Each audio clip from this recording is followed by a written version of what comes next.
Lastly is going to be your wheel bearing planes and your kingpins. Your kingpins, there's a bunch of different situations for those. Sometimes it's just you just change it out, put new bushings and new kingpin in, and you're good. A lot of the times it's a bore and sleeve, and man, bore and sleevings gets expensive quick, but it is the correct way to do that, and I subcontract all of my boring and sleeving out.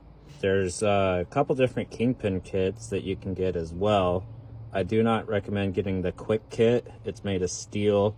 So the quick kit will actually eat up your spindle eyes for your kingpin. You want to use the brass bushings. You can put a 50 series in and then ream it as well to get a better bore and sleeving done for your kit to still have a brass fitting. You're just going to have to ream it. Not a big deal.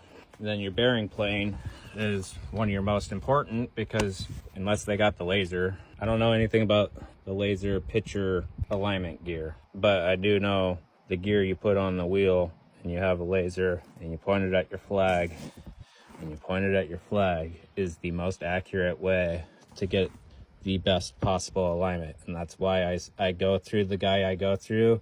That's the way he swears by it, and that's what we do, and it's tried and true every time.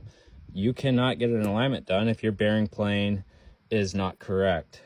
If you cannot get this thing to stay flat and steady, you're not going to have a consistent number on your flag in the back. So your bearings have to be perfect. Your kingpin, you can let that have a little bit of tolerance. You don't really want much more than a 1/16 of an inch of play, because out here after the leverage, you're going to have a lot more than that. If I have more than an 1/8 of an inch of play on the tire itself to the frame rail of movement for my kingpin, I'll switch it out.